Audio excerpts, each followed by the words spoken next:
दोस्तों, आप देख रहे हैं अपना चैनल फैविक ज्ञान और मैं आपका अपना MS चौहान।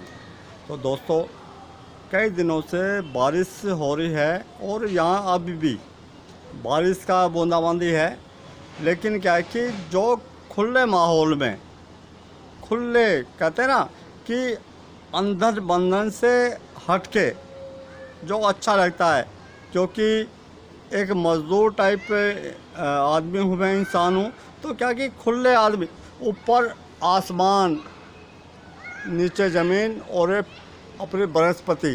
तो क्या है इसमें जो अपनेपन की जो एहसास होता है उसकी बात ही अलग होती है। क्योंकि आजकल बिल्कुल कहते हैं, बिल्कुल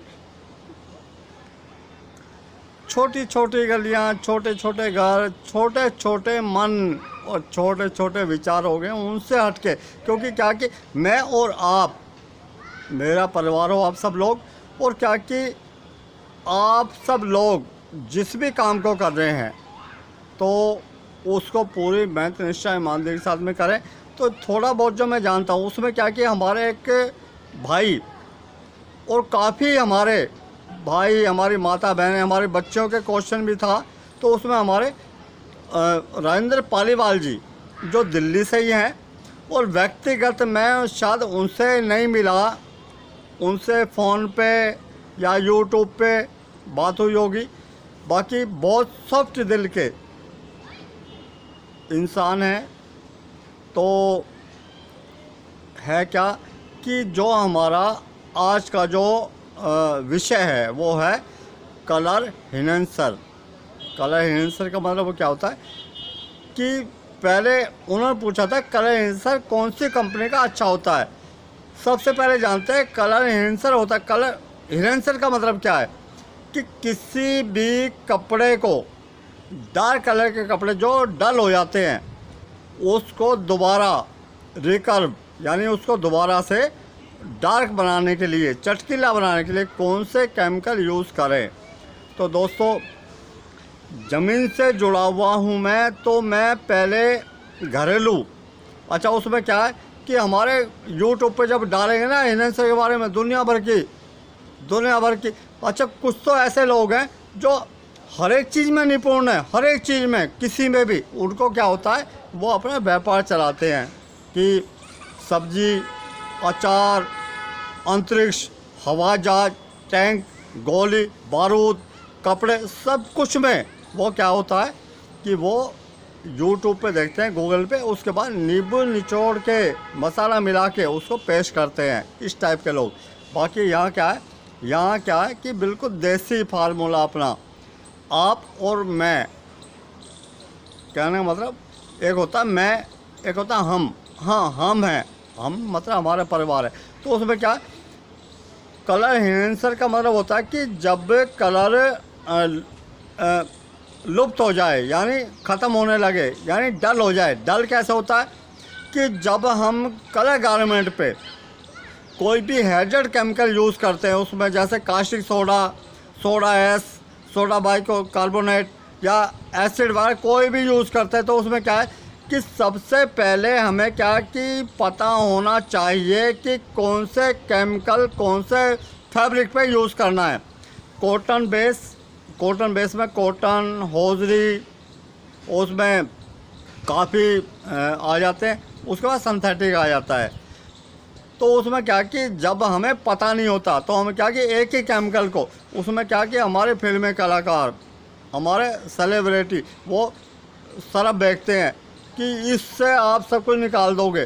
तो ये जो भ्रम है वो तो हमारी जो माता बहनें होती है वो तो घर की लक्ष्मी होती हैं, घर की, कहते हैं ना, उनसे तो कोई अछूता रह ही नहीं सकता। लेकिन क्या कि जो हमारे ड्राई क्लीनर, अच्छा ड्राई क्लीनर में भी दिक्कत क्या है, हमारे लॉन्ड्री वाले, ड्राई क्लीन नहीं बोलूँगा क्योंकि ड्राई क्लीन का काम करने वाले हमारे 2-3% ही लोग हैं। बाकी जो लॉन्ड्री वाले बहुत हैं। तो क्या कि जब हिनेंसर की बात आती है, इसका मतलब होता है कलर को उठाना, यानी बढ़ाना, जो डल हो चुका है। डल कैसे होता है, हैज़र्ड केमिकल से होता है, उस सूर्य की किरणें से होता है। जो सूर्य किरणें पड़ती है, सूर्य भगवान उसे किरणों से होता है। कि भाई जब हम उस पर सीधा फंडा है कि जब हम किसी के साथ में अन्याय करेंगे उसका जो परिणाम है वो दुष्परिणाम ही निकलेगा। तो उसके लिए हम क्या करते हैं, सबसे पहला जो उसका ट्रीटमेंट है, उसका इलाज है, वो होता है नमक, साल्ट। अच्छा, साल्ट में क्या है, साल्ट 3-4 तरह के होते हैं। उसमें हो गया एक समुद्री नमक, सी साल्ट। एक हो जाता हमारा इसमें लाहौरी नमक, पहाड़ों का। काला नमक, पहाड़ों का, खुश्क होते हैं दोनों, ड्राई। इसमें एक आता हमारा जो सांभर नमक। सांभर नमक कहाँ होता है, जो ड्राई एरिया होता है उसमें, जो कुएं से निकाल के, क्योंकि मैं उसी क्षेत्र से आता हूँ जहाँ पे सांभर नमक निकाला जाता था और मेरी अपनी आंखों देखी बात है। अच्छा, इसमें है क्या, क्योंकि विषय बहुत लंबा हो जाएगा, कि हर एक नमक का अपना उसका जो महत्व होता है अलग होता है। लेकिन क्या है कि नमक का मतलब होता है कि उसमें निचोड़ एक ही है, लेकिन क्या कि उसमें क्वालिटी आ जाए, कितना क्वांटिटी, कितना डालना कितना नहीं डालना। बाकी देखो क्या है उसमें, जो लाहौरी नमक और काला नमक, ये तो स्वाद के हिसाब से होता है, तीखापन यानी कसैलापन। जैसे कसैलापन हमारे सोडा आइस में होता है उसी तरह। लेकिन क्या है कि इसमें सबसे प्रायोरिटी देते हम सी साल्ट को, यानी समुद्री नमक को, जो हम आटा टाटा बाटा जो भी है उसको यूज़ करते हैं। वो एक बाल्टी पानी में 1 चम्मच, और चम्मच कितनी बड़ी है, यानी उसमें क्या कि 20 से 25 ग्राम साल्ट डालें, कपड़े को डिप करें, ये है। अच्छा, अब बात आती है यहाँ पे कि फैब्रिक कौन सा हमारा। सबसे बड़ी दिक्कत क्या है कि हम केमिकल के पीछे पड़े रहते हैं, फैब्रिक को नहीं देखते कि भाई इलाज किसका कर रहे हैं, मनुष्य का, हाथी का, घोड़े का, गाय का, भैंस का, किसका कर रहे हैं। वहाँ दिक्कत आ जाती है कि बुखार है, बुखार किसको है। तो उसी हिसाब से मैं बिल्कुल देसी आदमी, देसी हिसाब से आपको बता सकता हूँ। तो उसमें क्या है कि सबसे पहले कि जो कॉटन बेस्ड गारमेंट होते हैं, कॉटन बेस्ड गारमेंट को कॉटन, होजरी, इसमें जो हमारे शिफॉन, जॉर्जेट, इस टाइप के जो गारमेंट होते हैं, उसमें जो बरसात टाइप हमारे जो गारमेंट है, मोटे गारमेंट या कॉटन बेस्ड गारमेंट, और उसके साथ में सिंथेटिक के साथ में हमारे शिफॉन, जॉर्जेट, ये इसको सिंथेटिक में ना लेके कॉटन के साथ में ले। उसमें क्या कि उसको आप खटाई में, खटाई का मतलब क्या है, नींबू जो लेमन क्या कि जब छोटे बच्चे का गारमेंट को वॉश करना हो तो उसके लिए हमें केमिकल यूज़ ना करके उसमें लेमन यूज़ करें। गारमेंट जो कलर गारमेंट होता है उसके बच्चों के, उसको क्या है कि जो भी हम केमिकल यूज़ कर रहे हैं उसको न्यूट्रल करने के लिए उसमें लेमन, नींबू यूज़ करें। जैसे एक बाल्टी पानी है, मान लो 5 लीटर पानी है, उसमें आधा नींबू निचोड़ के कपड़े को 5-7 मिनट डिप करें। अब होता क्या है कि जब हमें जल्दी करना हो तो केमिकल की क्वांटिटी बढ़ा देते हैं। जो हमारा जो नींबू है, लेमन है, वो भी केमिकल है। तो उसमें नींबू ना मिले तो क्या करें, उसके लिए हम विनेगर एसिटिक एसिड का लघु छोटा रूप है, क्योंकि उसकी जो मात्रा होती है 3 से 4% होती है। बाकी जो हम एसिटिक एसिड यूज़ करते हैं उसकी मात्रा बहुत ज़्यादा होती है, क्योंकि इंडस्ट्री में चलता है, बल्क क्वांटिटी में चलता है। वहाँ पे मशीन 500 kg का कपड़ा जो मशीन चल रही है उसमें हम कितनी बोतलें डालेंगे। तो वहाँ क्या है कि इसकी जो कैपेसिटी है बढ़ जाती है, परसेंटेज बढ़ जाती है, तो वहाँ यूज़ करते हैं, ये है। और उसके बाद क्या है कि इसमें जो हमारा ओब्जोलिक एसिड है वो भी इसी में ही आता है। सॉफ्ट है बिल्कुल, कहने के लिए एसिड है, तेजाब है, लेकिन क्या कि ओब्जोलिक एसिड, एसिटिक एसिड, लेकिन क्या कि खाने के काम एसिटिक एसिड को डाइल्यूट करके इसको विनेगर के रूप में कम मात्रा में हम यूज़ कर सकते हैं। और जो हमारी रोज़मर्रा की जो सामान होते हैं खाने के लिक्विड जितनी भी चीज़ें होती हैं, अटली चटनी पटनी जो भी, उसमें जब आप विनेगर नहीं डालेंगे तो वो बहुत जल्दी ख़राब हो जाएगा। उसकी डेट, उसकी टाइमिंग बढ़ाने के लिए उसको यूज़ किया जाता है। अपने विषय पे वापस आते हैं, तो उसमें क्या है कि जो हमारे कपड़े डल हो चुके हैं, या आप देख रहे हैं, मैं आपको दिखाता हूँ, ये मैंने शर्ट पहन रखी है, ये शर्ट के ये कलर डार्क है, बटन लाइट हो चुके हैं। आप देखें, ये डेनिम बटन पे लिखा होगा, स्पेलिंग शायद आप देख रहे हैं नहीं देख रहे, क्योंकि ये बटन डार्क थे। लेकिन क्या है कि इसके ऊपर कुछ कलर लग चुके थे। ये 7-8 साल पुरानी शर्ट है, तो इसको न्यूट्रल करने के लिए, कलर निकालने के लिए मैंने हैजर्ड केमिकल यूज़ किए थे। तो है क्या कि जब हम कपड़े के फेर में पड़ जाते हैं कि सिंथेटिक कपड़े पे आप नॉर्मल से नॉर्मल, हार्ड से हार्ड केमिकल यूज़ कर सकते हैं, लेकिन आपको उसका कहते हैं अनुभव होना चाहिए। तो ये बटन का कलर निकल चुका है और शर्ट हमारी देख रहे हो बिल्कुल फ्रेश है। और ये कॉलर पे दाग है, वाइट दाग ये दिख रहा है, और ये इधर भी दाग है। ये इसको देखो, रगड़ा नहीं निकला। और इसको ये अब मैं अंदर की तरफ से दिखाता हूँ, क्यों आप अपने हो, क्योंकि क्या है कि कोई भी संशय नहीं होना चाहिए। ये नहीं निकल रहा, और ये देखो अंदर नहीं दिखाई दे रहा। तो क्या है, ये फैब्रिक पेंट की जो मैंने पीछे एक वीडियो बनाई थी, उसमें टचिंग की थी। टचिंग का जो आधार होता है कलर को डार्क और लाइट करना, लाइट करने के लिए वाइट ही उसमें कलर मिलाना पड़ेगा। क्योंकि देखो, जब क्लीनिंग का काम आता है, क्लीनिंग के काम में सब कुछ छोटी छोटी बारीकियों को आप लेकर चलेंगे, तभी आप उसमें निपुण हो सकते हैं। मैं ये नहीं कहता मैं बहुत बड़ा वो वैज्ञानिक को वो, कि मैं तो बिल्कुल कहता ना, मेरा क्या है कि एक हमारा भाई जिसके पास कुछ भी नहीं है ना, कुछ भी नहीं है, मशीन हाइड्रो मशीन कुछ नहीं है, हाथ से धोता छांटी मारता, उसके यहाँ भी मैं हेल्परी का 2 टाइम की रोटी भी कितनी खाता हूँ, मेरी सेहत के हिसाब से पता है कि मेरा जो वेट है, मेरा 45-40 किलो वेट है, तो 2 रोटी सुबह 2 शाम को। तो क्या कि ये जो चीज़ें होती हैं कि आदमी क्या सोचता है कि पैसा कमा लिया, नीचे नहीं देखना। हमें सबसे पहले उनको जो पीछे हैं, पीछे वालों को आगे लेके आना है।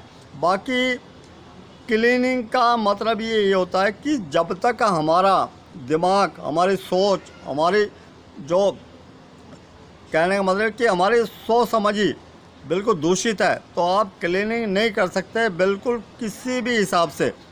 क्लीनिंग कब होती है, जब हमारी सोच, समझ, इच्छा शक्ति बिल्कुल क्लीन होती है, तभी कर सकते हैं। बाकी केमिकल के चक्कर में ना पड़े। अब आते हैं बात अपने विषय पे कि जो हमारे ये तो हो गया हमारा, जिसमें साल्ट हो गया, इसमें एस्टिक एसिड हो गया, विनेगर हो गया, नींबू हो गया। अब आते हैं बल्क क्वांटिटी में क्या है, इसमें शॉर्पनर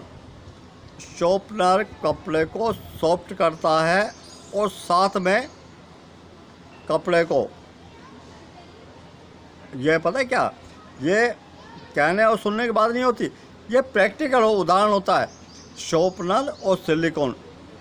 शॉर्पनर पेस्ट होता है एक तरह का, वाइट क्रीम इस टाइप का। उसमें सिलिकॉन होता है ट्रांसपेरेंट, गाढ़ा एक पेस्ट। जितना गुड़ डालोगे उतना मीठा होगा, देसी भाषा में भाई, जितनी चीनी डालोगे उतना मीठा होगा। तो क्या है कि जैसे जैसे रेट बढ़ता वैसे वैसे उसकी क्वांटिटी और उसकी जो क्वालिटी बढ़ती है। तो उसमें क्या है कि सिलिकॉन को जब हम कपड़े में डालते हैं, उसका विषय क्या होता है, इसका प्रोसीजर क्या होता है कि जैसे हमने मान लो 10 लीटर पानी के अंदर कि 10 ग्राम 15 ग्राम सिलिकॉन डालेंगे और शॉर्पनर डालेंगे, तो उसमें 20 ग्राम के आसपास डालेंगे। तो कपड़े को डिप करेंगे, जैसे जैसे हम केमिकल बढ़ाते हैं, टाइमिंग कम हो जाती है। तो उसके बाद कपड़े को हम हाइड्रो निचोड़ के सुखाते हैं।